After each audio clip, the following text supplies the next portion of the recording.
অন্তর্বর্তীকালীন সরকার যখন বিএনপি, জামাত, এনসিপি তিনটি দলকে নিয়ে নিউ ইয়র্কে চলে যায় এবং তখন কিন্তু এনসিপির দুজন ব্যক্তি ছিল না।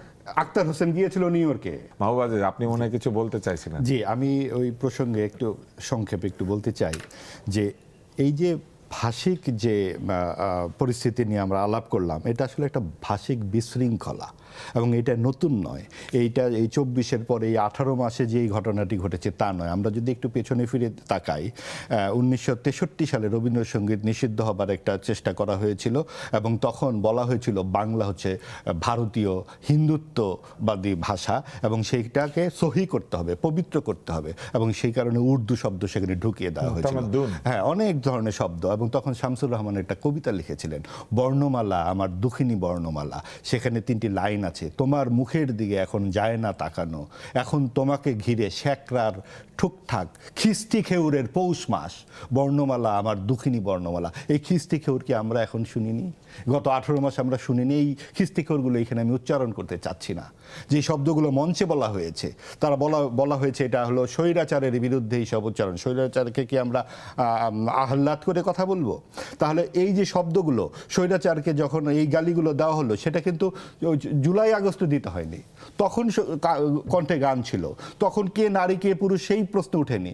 এই নারী পুরুষের বিভাজনটা শুরু হলো কিন্তু তারপরে এসে এই এনসিপি থেকে নারীরা দলে দলে পদত্যাগ করলেন। তারা চলে গেল জামায়াতের সাথে এবং এই যে রাজনৈতিক একটা যোগসাজশের সাথে ভাষার সম্পর্ক আছে এবং আমরা বুঝতে পারি না যে এত প্রাণবন্ত তরুণদের দল কি করে একটা সাম্প্রদায়িক দলের সঙ্গে বিলীন হয়ে যায়। আজকে যদি তাদের তারা বলেছে তারা সাম্প্রদায়িক না, তারা প্রগতিশীল মধ্যপন্থী। আচ্ছা, তারা তাহলে মানে আমি একটু শেষ করি বিষয়টা। অবশ্যই। হ্যাঁ, মানে যখন এই জামাতি বিএনপি একসাথে জোট করে 2বার ক্ষমতা আসলো, তখন এই প্রশ্নটা বিএনপিকে কেন করা হয়নি, বিএনপি কেন সাম্প্রদায়িক সমালোচনা হয়েছে। তাহলে ওই সমালোচনা এখনো হওয়া উচিত। অবশ্যই এখনো হওয়া উচিত, আরো হওয়া উচিত, সকলেরই করা উচিত। এই জামাতকে নিয়ে সকলেই রাজনীতি করেছে, এটা তো কেউ অস্বীকার করছে না। জামাতের যে প্রধান প্রথমবার যখন তারা সরকারে গেলেন, এই মন্ত্রিত্ব তো বিএনপির কাঁধে চড়েই গিয়েছে এবং জামাত যখন যার কাঁধে চড়া দরকার কাঁধটা খুঁজে নিতে পারে এবং সেই কাঁধে এইবার এনসিপিকে তারা খুঁজে নিয়েছে।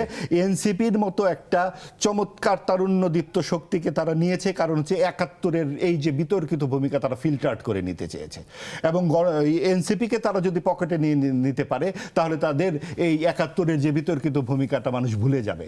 এবং এই যে এখন আপনি বলছেন জামাত হচ্ছে সিগারেট, এনসিপি হচ্ছে ফিল্টার, ব্যাপারটা ফিল্টার্ড আর কি।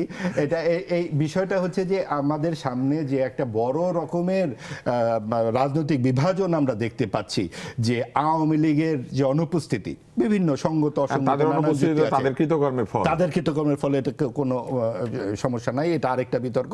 কিন্তু এখানে অনেক জোর করা হয়েছে।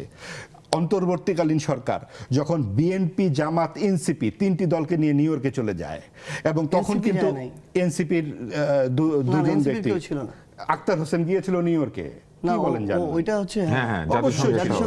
জাতিসংঘের ইয়েতে গেছে এবং তাসনিম যারা তখন এনসিপির ছিল এবং তখন কোন বিবেচনায়, যার বয়স 1 বছর হয়নি। আপনি দেখুন, আমার